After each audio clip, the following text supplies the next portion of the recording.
नमस्कार, सलाम और जूले। मैं हूं सोनम वांगचुक लद्दाख से। आप में से कुछ लोग हमें जानते होंगे हमारे शिक्षा सुधार के कामों के बारे में, या फिर पर्यावरण के काम में आइस स्तूपा, आर्टिफिशियल ग्लेशियर जैसे कामों के लिए, या फिर आई लिव सिंपली जैसे ग्लोबल मूवमेंट्स जो कि सादा जीवन अपनाकर क्लाइमेट चेंज को रोकने के लिए लोगों को प्रेरित करती है।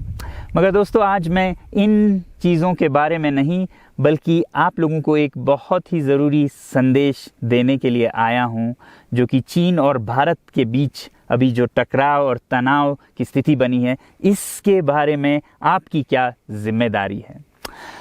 मैं लद्दाख में हूं और आप देख रहे हैं सिंधु नदी को बहते हुए यहाँ, और वो जो पहाड़ियाँ हैं उनके पीछे नुब्रा और चांगथांग के वो इलाके हैं जहाँ पर ये तनाव बढ़ता जा रहा है। हज़ारों सैनिक वहाँ ले जाए जा चुके हैं। सुनने में आया है चीनी वायुसेना के जहाज़ भी वहाँ तैनात किए गए हैं, और 1 घंटे पहले भारतीय वायुसेना के जहाज़ भी मेरे ऊपर मंडरा रहे थे। सामान्यतः जब सीमा पर तनाव होता है तो हम आप जैसे नागरिक ये सोचकर सो जाते हैं रात को कि सैनिक इसका जवाब दे देंगे। मगर मैं आज आप लोगों को ये ज़रूरी बात बताना चाहता हूँ कि इस बार सिर्फ सैनिक जवाब नहीं, दो तरफा जवाब हो और उसमें नागरिक जवाब भी हो।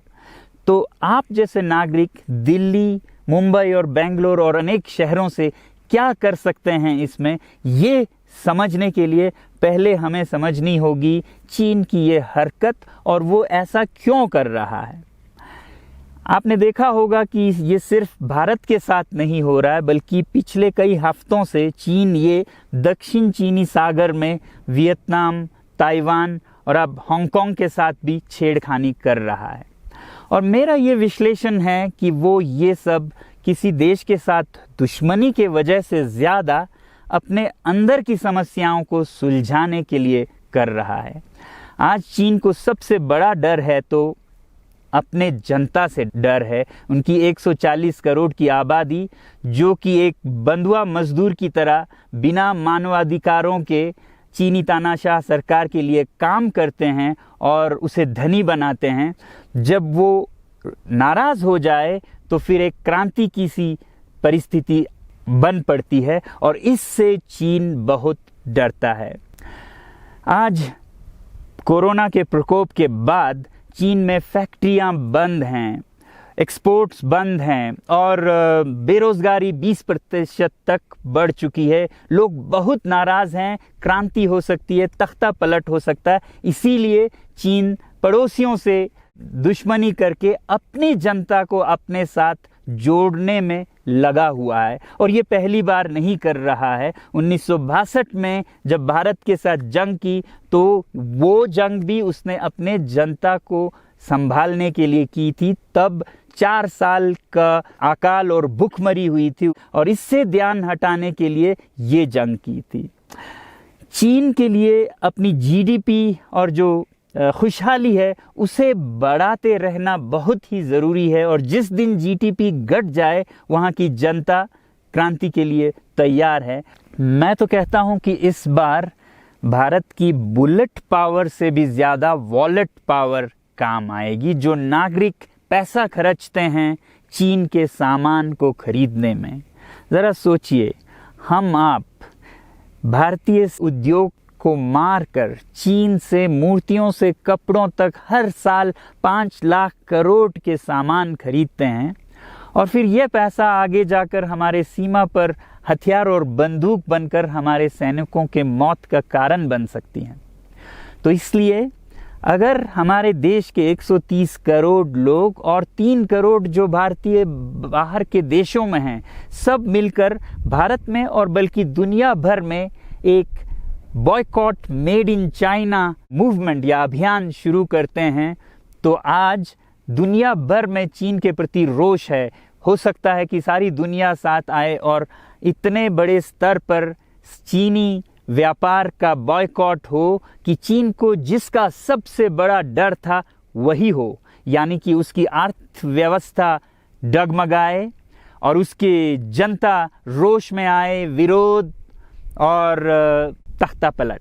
और अगर हम ऐसा नहीं करते हैं तो कितनी बदनसीबी की बात होगी भारत के लिए, ज़रा सोचिए।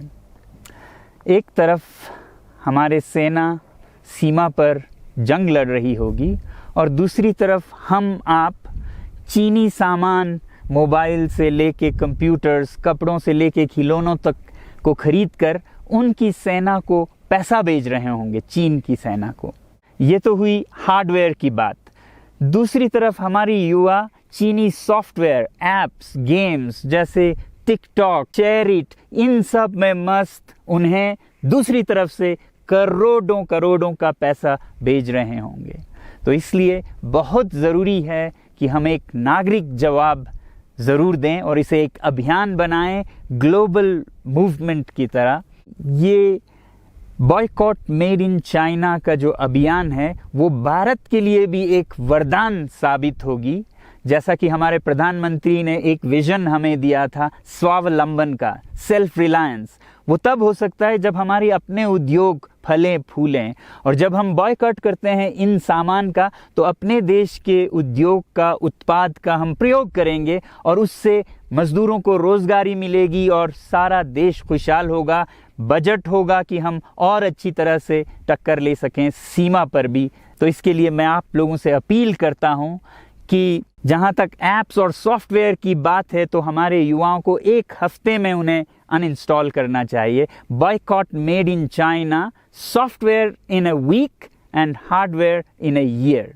क्योंकि साजो सामान के लिए वक्त लगेगा हमारे अपने देश से और बाहर से विकल्प निकलने तक, तो उसे हम 1 साल के अंदर कर सकते हैं। तो ये हम न सिर्फ अपना प्रतिज्ञा करें बल्कि 100 और लोगों को इसके बारे में समझाएं, शेयर करें सोशल मीडिया पर, और हमारी जो मीडिया है वो जनता तक, देश के कोने कोने तक पहुंचाए।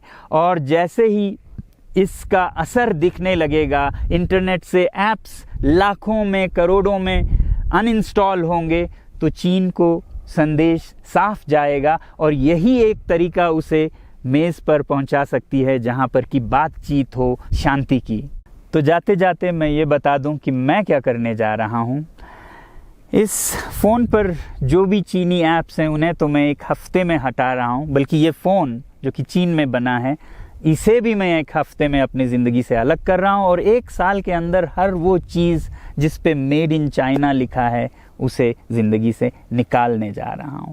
हमें चीन से, चीनी लोगों से कोई समस्या नहीं है, चीनी सरकार और उनकी रवैयों से समस्या है। जब तक चीन में परिवर्तन ना हो हमें ऐसा करना होगा।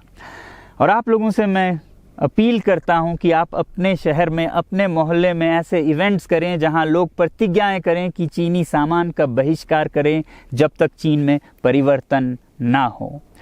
और मैं सालों से कहता रहा हूं कि 21वीं सदी में देश के लिए जान देने की नहीं बल्कि ज़िंदगी देने की ज़रूरत है।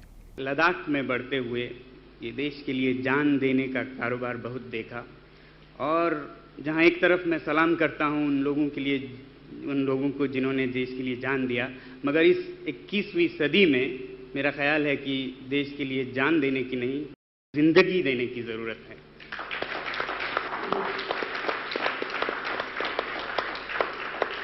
तो आप भी निभाइएगा अपना रोल। जय हिंद।